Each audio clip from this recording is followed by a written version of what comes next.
हज का सफर। अयान नाम का एक छोटा लड़का अपने दादा से बहुत प्यार करता था। एक दिन उसने देखा कि दादाजी सामान बांध रहे हैं। अयान ने हैरानी से पूछा, दादाजी आप कहाँ जा रहे हैं? दादाजी ने मुस्कुराकर कहा, बेटा मैं अल्लाह का हुक्म पूरा करने हज पर जा रहा हूँ। हज इस्लाम का बहुत बड़ा फर्ज है। अयान ने उत्सुकता से पूछा, हज में क्या होता है? दादाजी ने प्यार से समझाया, हज हमें अल्लाह के करीब करता है। वहाँ लाखों मुसलमान सफ़ेद कपड़ों में एक जैसे होकर सिर्फ अल्लाह की इबादत करते हैं। कोई अमीर गरीब नहीं, सब बराबर होते हैं। अयान की आंखें चमक उठी। वाह दादाजी, मैं भी बड़ा होकर हज करूंगा। दादाजी ने उसके सिर पर हाथ रखकर कहा, इंशाअल्लाह बेटा, जब अल्लाह बुलाएगा तब तुम भी हज करोगे। हज हमें सिखाता है कि हम अल्लाह के सामने सब एक जैसे हैं और हमें नम्र और नेक रहना चाहिए। हज का सफर।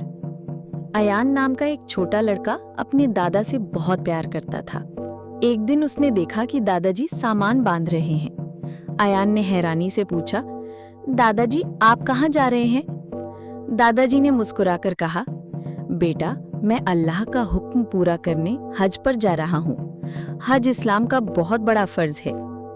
अयान ने उत्सुकता से पूछा, हज में क्या होता है? दादाजी ने प्यार से समझाया, हज हमें अल्लाह के करीब करता है। वहाँ लाखों मुसलमान सफ़ेद कपड़ों में एक जैसे होकर सिर्फ अल्लाह की इबादत करते हैं। कोई अमीर गरीब नहीं, सब बराबर होते हैं। अयान की आंखें चमक उठी। वाह दादाजी, मैं भी बड़ा होकर हज करूंगा। दादाजी ने उसके सिर पर हाथ रखकर कहा, इंशाअल्लाह बेटा, जब अल्लाह बुलाएगा तब तुम भी हज करोगे।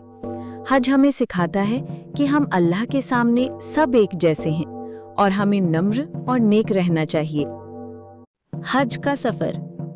अयान नाम का एक छोटा लड़का अपने दादा से बहुत प्यार करता था। एक दिन उसने देखा कि दादाजी सामान बांध रहे हैं। अयान ने हैरानी से पूछा, दादाजी आप कहाँ जा रहे हैं? दादाजी ने मुस्कुराकर कहा, बेटा मैं अल्लाह का हुक्म पूरा करने हज पर जा रहा हूँ। हज इस्लाम का बहुत बड़ा फर्ज है। अयान ने उत्सुकता से पूछा, हज में क्या होता है? दादाजी ने प्यार से समझाया, हज हमें अल्लाह के करीब करता है। वहाँ लाखों मुसलमान सफ़ेद कपड़ों में एक जैसे होकर सिर्फ अल्लाह की इबादत करते हैं। कोई अमीर गरीब नहीं, सब बराबर होते हैं। अयान की आंखें चमक उठी। वाह दादाजी, मैं भी बड़ा होकर हज करूंगा। दादाजी ने उसके सिर पर हाथ रखकर कहा,